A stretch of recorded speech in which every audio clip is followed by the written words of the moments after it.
Well, hey, if this is your first Sunday here at Encounter, or maybe just your first Sunday to church in general, I think today's a perfect Sunday to start making church a regular rhythm, a regular spiritual rhythm in your life, because we're kicking off a new series today called Selfless. To be honest with you, Selfless is like the short form title. What I wanted to call the long form is Selfless Living in a Selfie World. Right? It's catchy. But we didn't do that because it wouldn't fit on the programs, and also because literally everybody told me it was way too cheesy as a title to go with. Also, there was a book by that name that I walked by in a bookstore one time and didn't buy, so I didn't feel good about not, using the title. And let's be honest, by walk by in a bookstore, I mean scrolled by it on Amazon. But whatever, I can't recommend it because I don't know what's in it. Anyway, that's the idea of this series, is if you get like one statement out of this the whole time, right? If you take nothing away, because let's be honest, we are in the middle of summer right now. I mean, it's the dead smack middle, July, that we're doing this series. And I'm super pumped about this series, and I think it's going to be an awesome one. But I also know that a lot of you are going to kind of go on trips, on vacations, and you're going to watch and listen online every weekend. I know that. But a couple of you might just miss a couple, and I don't want you to miss out on how life-changing and how important I think this series is going to be. So I'm just going to tell you, like, everything that this series is about. Just the whole, it's 4 weeks long, the month of July. Our focus around here for the month of July this whole time is this one singular line about live a God-first life in a me-first world. That's what everything is about. That's what July at Encounter is about. It's about living a God-first life in a me-first world. Now, let me tell you what I mean by a me-first world. Came across a stat this week that said that over 1 million selfies are posted every single day. That doesn't surprise many of you because you're like, I feel like I got a few thousand just myself. But think about it for just a minute. Over 1 million selfies are posted across Instagram, Facebook, social in general. Over 1 million every single day. That's a lot of this, right? Like coming at the world. Not this particular, because I can't get like one chin when I try to do it. But you get it's a lot of us coming out into the world. And something happens in that process. Something remarkably anti-gospel, anti-Jesus happens in that process, I think. Now, it doesn't happen all at once. It's not like you post a selfie or you see a selfie and all of a sudden everything is ruined, you're a crackpot, you're good for nothing, right? It's not like all of a sudden it all comes crumbling down all at once. I think it happens over time. And over not just even years, but think about the accumulated effect of scrolling through somebody's cherry-picked, curated high points of life. Pictures that are cropped, filtered, chopped, cherry-picked. Everything is perfectly in line. So that constantly, right, several times a day, over decades and decades of time, you're seeing the highlight reels of of everyone else's life, and the accumulated effect of knowing the behind the scenes of your own life. And as that effect starts to add up, like there's a gap that gets created. There's a gap that gets created in between who you know that you are and the person that you desire to be. There's a gap that gets created there between who you are and the person that people expect you to be. There's a gap between who you are and the kind of person that you want and hope and long someday to be. And as time goes by, that gap gets bigger and bigger and bigger. And I'll tell you, eventually it breaks us.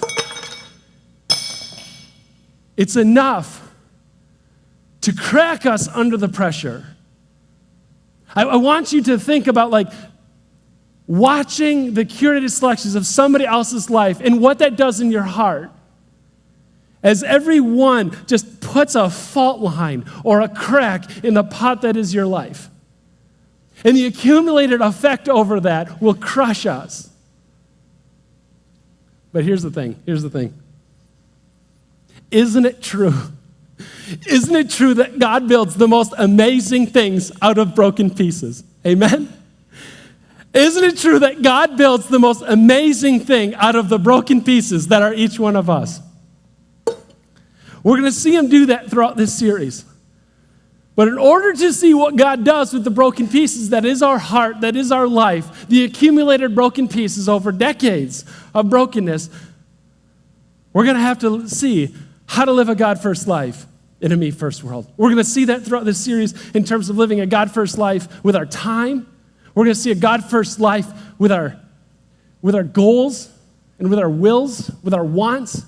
And this morning, we're going to see a God-first life with our influence. Some of you don't think that you necessarily have a ton of influence over other people. Others of you do. You know, you can name, you can list off the people or the departments or the neighborhood, the businesses in which you have influence over. But I encourage all of you to think that God gave you some amount of influence for something, whether that's big or small, whether it's a small influence on lots of people or whether it's a huge influence on little people. Like God gave you a level of influence to leverage in order to make a huge, life-changing, kingdom-growing impact on other people. I'm going to show you what I'm talking about. We're going to go to John, the book of John, chapter 3. If you're new here, there's Bibles under the chairs in front of you. You can pull those out and follow along, but the words are going to be on the screen behind me. Remember, if you don't have a Bible at home, you like ours better, whatever the reason, just go ahead and take it. We love that. It's yours to keep. John, chapter 3, it starts off, this is a gospel. It means it's a Jesus story. It's an account. It's written by John, but this passage is going to be about John the Baptist. It's a different guy. So it starts off, John 3, verse 22, it says this. So after this, and this is just a random aside, but we just wrapped up the series Twisted, and like half of our twisted tips about how not to misread the Bible were like, read it in context. So I feel the first two words are after this. Just so you know, Jesus was just talking to a religious leader named Nicodemus, and the guy came and said, like, how do I get saved, essentially? And they had this really interesting conversation. If you've ever asked that question, that would be worth a look up on your way home maybe. Not while you're driving, have somebody else do it. John chapter 3, check it out. And they have a cool conversation about that. Nicodemus comes to him at night, because he doesn't want other people noticing. You see, the ministry of Jesus already in John chapter 3 is starting to crescendo. Like he's starting to get these followers behind him. So Nicodemus, this religious leader, already knows that Jesus is a threat. And boy, is he right that Jesus is dramatically going to threaten the religious system of the day. Okay, but this one isn't about Nicodemus. It's about John and Jesus, and it says this. After this, Jesus and his disciples went out into the Judean countryside where he spent some time with them, this is disciples, and baptized. 23, now John was also baptizing at Aenon near Salem because there was plenty of water. I love the line. He's baptizing so many people. He is now looking for spots where there's plenty of water. Also worth noting, it's the desert. So I get why he wrote it down. And people were coming out and being baptized. Side note, 24, this was before John was put in prison. I just kind of want to make a note. That's why they call him John the Baptist. Right? It has nothing to do with theology. It has nothing to do with church tradition. It has nothing to do with stale coffee served in the narthex. Zach told me I could say that joke. He's Baptist. It doesn't matter. Okay, he's John the Baptist because he baptizes people. And I just how cool is that to be known as the guy who baptizes all kinds of people, dozens, if not hundreds of people. Anyway, John has got this reputation for being the baptizer. This is the thing he does. This is the thing that he's known for. And now people are coming from all over and coming to him because, after all, remember, he's the baptizer. Until Jesus shows up. We continue the story in verse 25. And now an argument developed between some of John the Baptist disciples and a certain Jew over the matter of ceremonial washing. We're not going to go there right now. Verse 26, they came to John and said to him, Rabbi, that man who was with you on the other side of the Jordan, the one you testified about, look, he is baptizing, and then his key phrase, he is baptizing, and everyone is going to him. I just want to preach on that for just a minute. Everyone is going to him. John, we followed you here because this is your thing. This is what you do, John. And now Jesus is over there across the river, other side of the river, and now everybody is going to him, John. Now think about that for just a minute from the perspective of John. You see, before John was known as John the Baptist, before John was known as that, he was maybe known as just John. In fact, he was probably known with a less desirable title. He was probably known not John the Baptist or just John. He was probably known as John the Weirdo or something like that. Because for some of you who know the story, you know different gospel, different Jesus story according to Mark. We get a little more information about him. In Mark chapter 1, it says that John the Baptist, the weirdo at this point, John moved out of the city. John moved away from people. John turned his back on all of that. John lived in the desert. John lived in the middle of nowhere. Mark says that John was weird. He wore clothes made out of camel hair. You don't make clothes out of camel hair. Not now, not then, not ever. But John did, because John is John the weirdo. That's who John is. John ate locusts. John ate honey. And you know, John didn't buy chocolate-covered locusts at the farmer's market downtown. You know that John didn't buy his honey organic fair trade at Trader Joe's. No, because John is John the weirdo. And John finds honey by following the bees back to the nests and like cracking it open, covered in camel hair, and stealing the honey out of it, because he's John the weird. He finds locusts by kicking over logs and finding bugs, and that's what he eats, because again, he's not John the Baptist right now, he's John the weirdo. And the whole time while he's doing this, culture, everybody, people around just totally reject him. That's not just John, that's John the weirdo. And the whole time he's out in the wilderness, he's out in nowhere, and he's talking to anybody who will listen.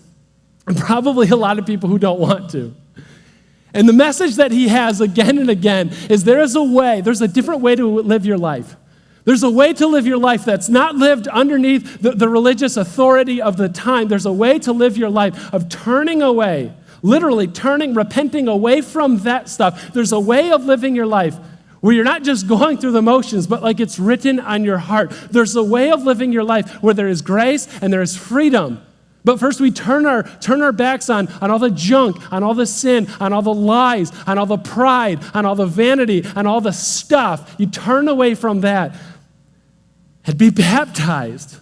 Turn away, repent, and be baptized. And you know what? Weirdo John's message, it started to gain traction. Like, yeah, I know. Who would have thought that it would have gotten traction? But now, he doesn't go to the cities to find people who are interested in hearing his message. No. When we're dropping into the story, everybody in the city is coming out to listen to John. And they're struck by what he says. And then they ask him, I want to turn away.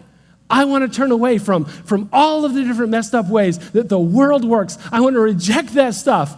And I want to receive this grace. I want to receive this forgiveness. I want to be a part of this community that lives such an upside-down life that if you don't experience it firsthand, you have no idea what it's about. People are saying, I want that. And John says, be baptized. Repent and be baptized. And now it's gaining so much traction. And people are coming from all over that he goes from just John to John the weirdo, and now John the Baptist, because that's what he does better than anybody. But his disciples come over, remember? And they say, yeah, but John, you do this better than everybody, but there's a guy across the river who does it better. And the disciples of John are now kind of scared, right? And they're looking at it going, John, I signed up for this deal because you're the best at what you do.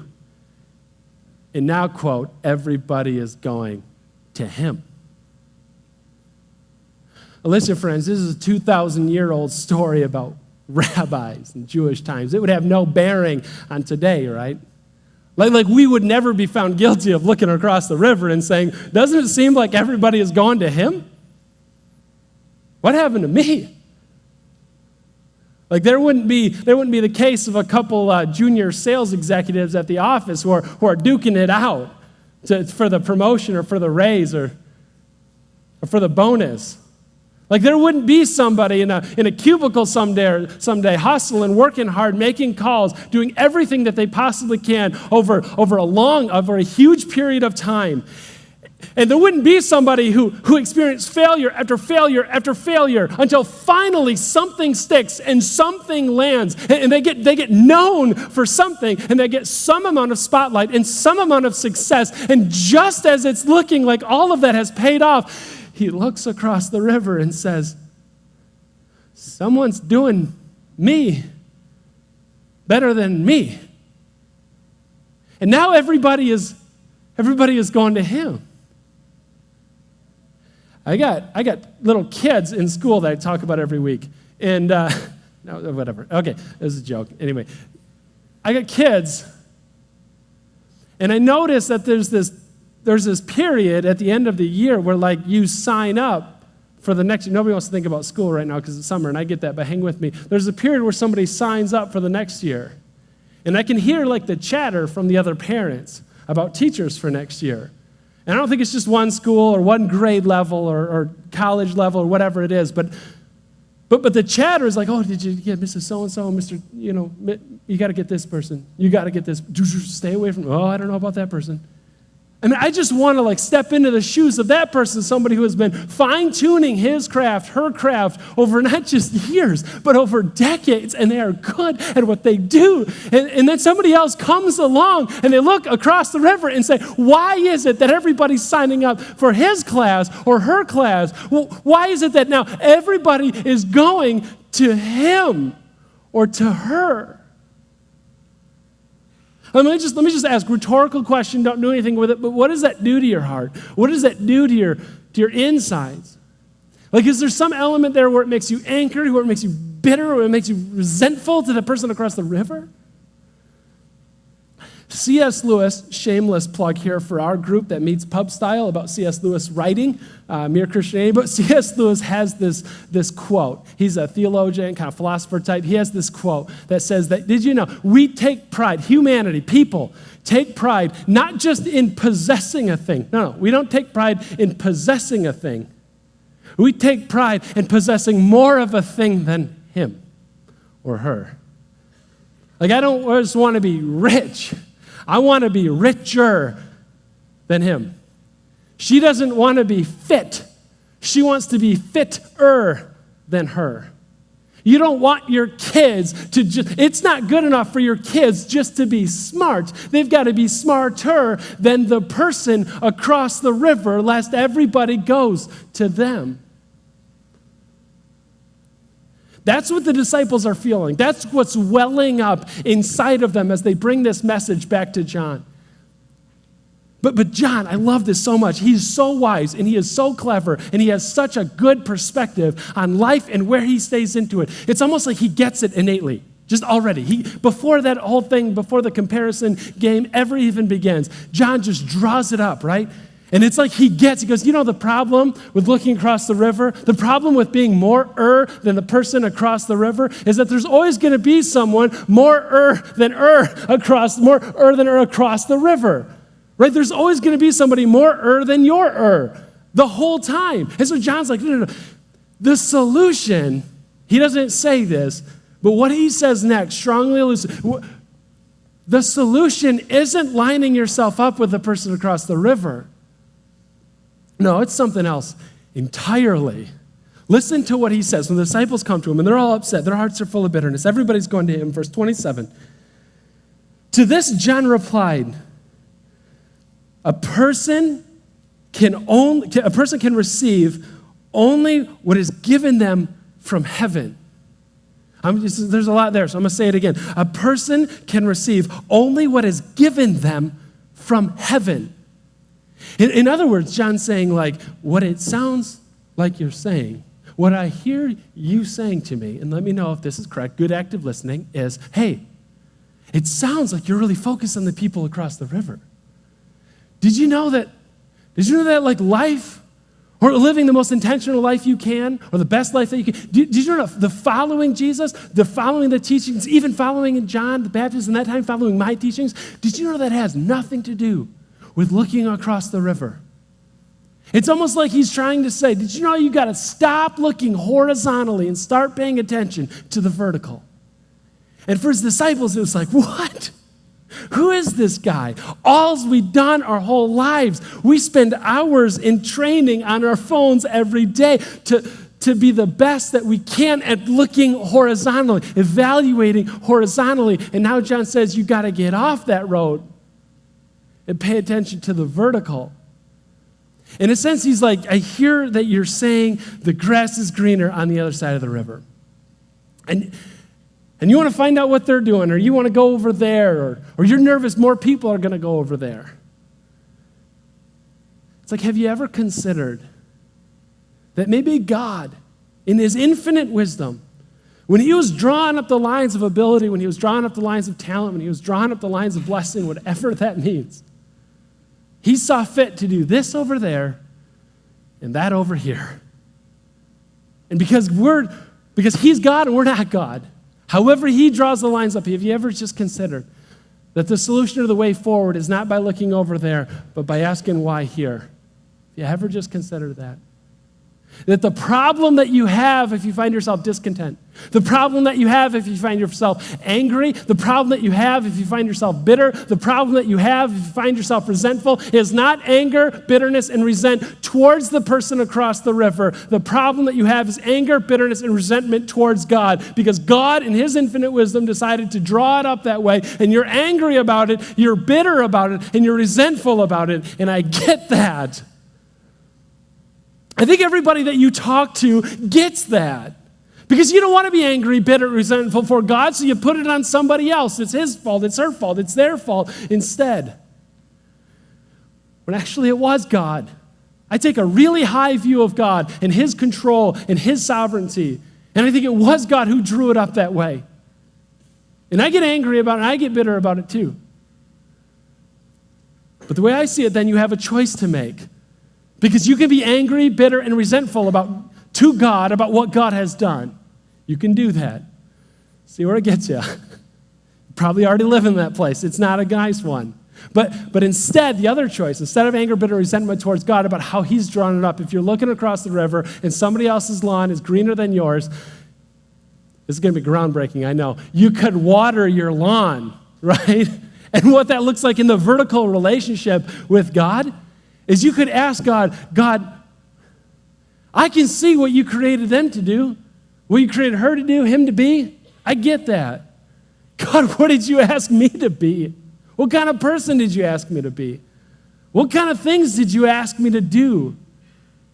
God, what do you want me to accomplish for you in this world, in this day, in this hour? God, what do you want from me? Not paying attention to anybody else is doing in the world, but God, just your opinion is the only one that matters. You can have a choice between being angry, bitter, and resentful for God, to God, the way that he drew it up, or you can kneel before God and say, you're God, not me. You're in control, not me.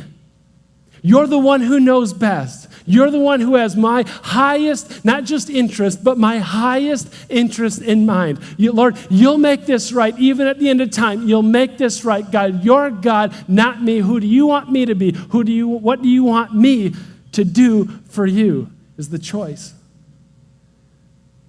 And to answer that choice, I love this, John gives, the Baptist, he gives like the first step that you got to get in this process of figuring out what does God want, who does God want me to be, what does God want me to do. The first step, contrary to popular thought, it's what not to do, what not to be. Listen to what he says in verse 28. He says, you yourselves can testify that I said, huge phrase here, I am not the Messiah, but I'm sent ahead of him. If we could, this is so important, I think, for us to get down, especially if you're a part of a church, or especially if you're trying to follow Jesus as best as you possibly can. Could we just say that underlined word all together? Let's say it now, 1, 2, 3.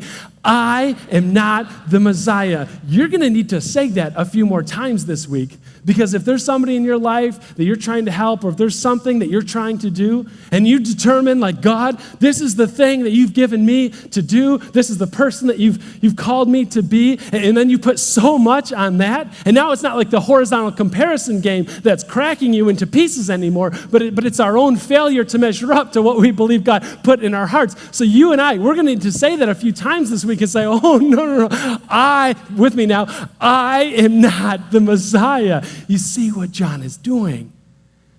What John is doing is he's defining who he is not in order to discover who he is.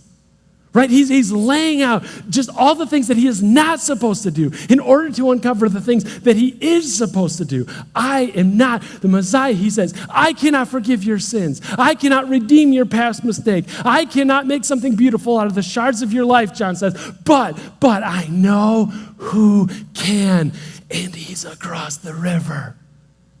It's almost like John isn't threatened by somebody outdoing John across the river. It's almost like John doesn't care so much if there's somebody across the river who's doing something, because John knows not only who he is, but whose he is. And he follows it up with a weird story. You didn't see that coming, did you? Either did his disciples. He goes, verse 29, by the way, the bride belongs to the bridegroom. The friend who attends the bridegroom, that's just groom, if that helps, waits and listens for him and is full of joy when he hears the groom's voice. John goes, that joy is mine and is now complete. Awesome line here. He must become greater. I must become less. Now, I just want to mention a thing about that weird bridegroom kind of story. You see, a long time ago, they had this tradition. We don't know much about it today. It's this Jewish thing. It's called the Shashbeth, I think is how to pronounce that. I'm probably killing it, but whatever, doesn't matter. But they had this tradition. It loosely translates to best man, right? They had best men back then.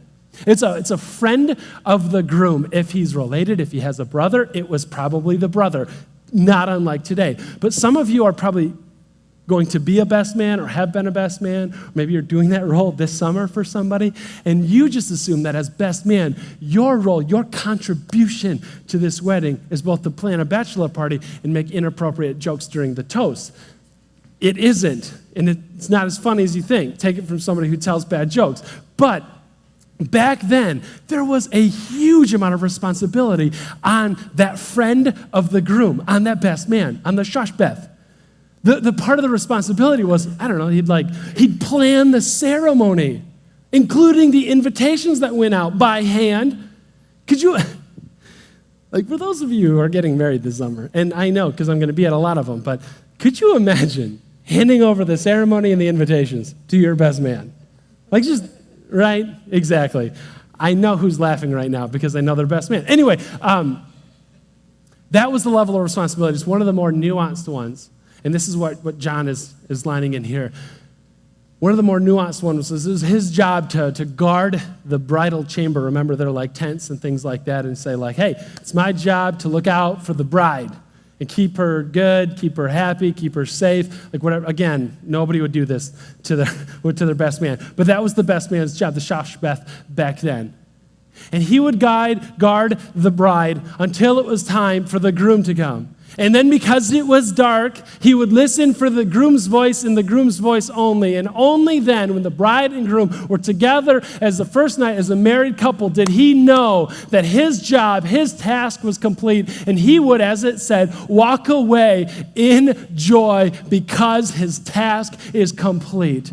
John the Baptist knows so clearly what he is not and who he is and whose he is, that he knows that his role is to take care of the bride, the church of Christ. He knows that his role is to take care of all of us, is to guard all of us, is to protect all of us, is to guard us from all sin, from all evil, from all the junk in this world that breaks us into pieces. He knows that it's his job to guard each and every one of us until one time, finally, Jesus will come back and claim his bride, and together they would march into eternity forever.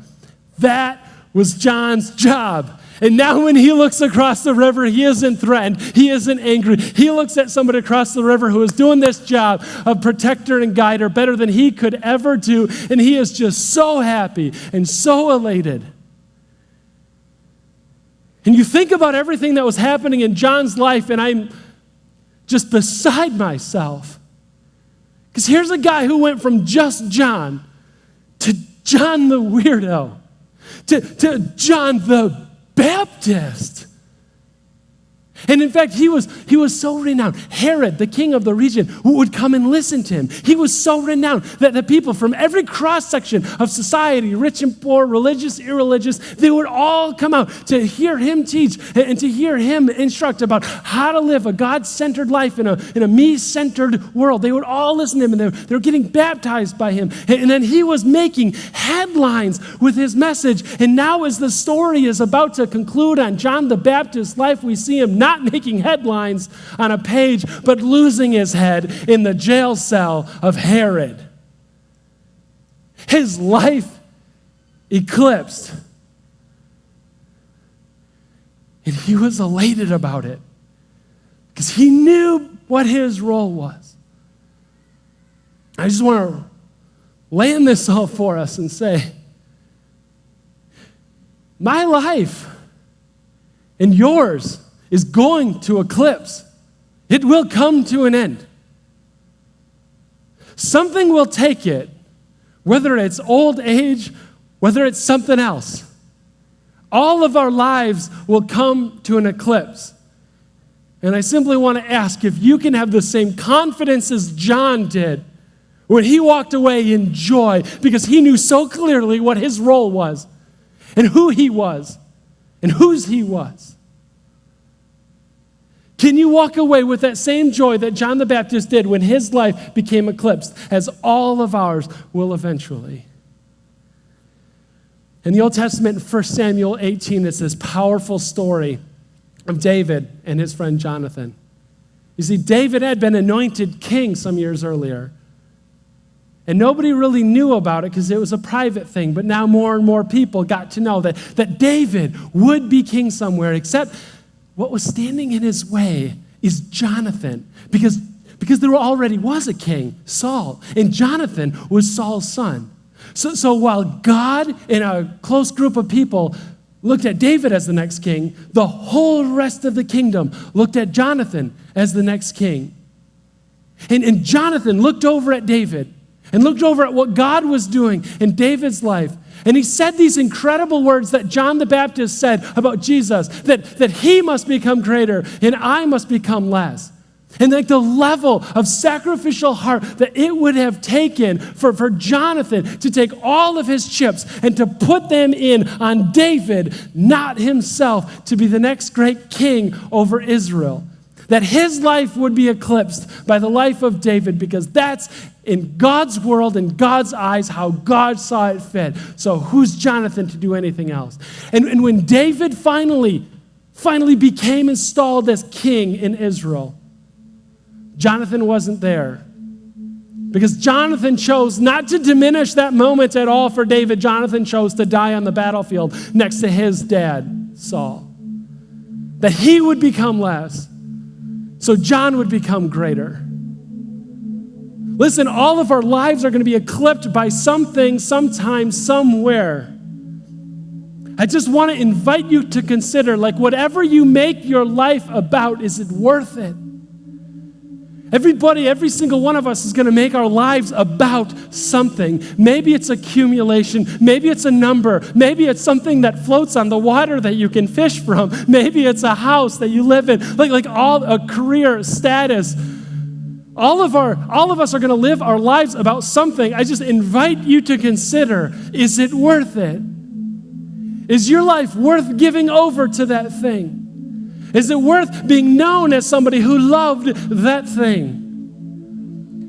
And on the other side, for the rest of us weirdos, I want to invite you to consider giving your life for the only one who is ever willing to give his life for yours.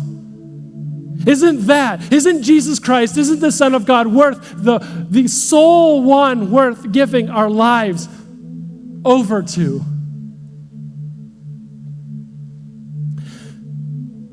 There's a story about William Carey. He's the father of modern missions, often talked about. Lived in the mid-1800s. He was a European missionary sent to India, and he did incredible things. In a time when everybody would just go to foreign places to them and just tell them about Jesus, William Carey was the guy that says, no, I'm not just going to tell them about Jesus. I'm going to get to know them. I'm going to serve them. I'm going to set up a school to help teach them math, to help teach them writing in their own language, to help teach them accounting so they can have jobs. The poorest of the poor areas. And he would serve them. And then he would also take the opportunity, as it would present it, to present Jesus to them and to teach them about Jesus along with accounting and writing and all of that. There was a practice in India called sati, where if a husband would die, a woman would take herself, as they put him on a funeral pyre and light it up, she would throw herself on the funeral pyre or bind herself, tie herself to the wood that her husband was being burned on after death.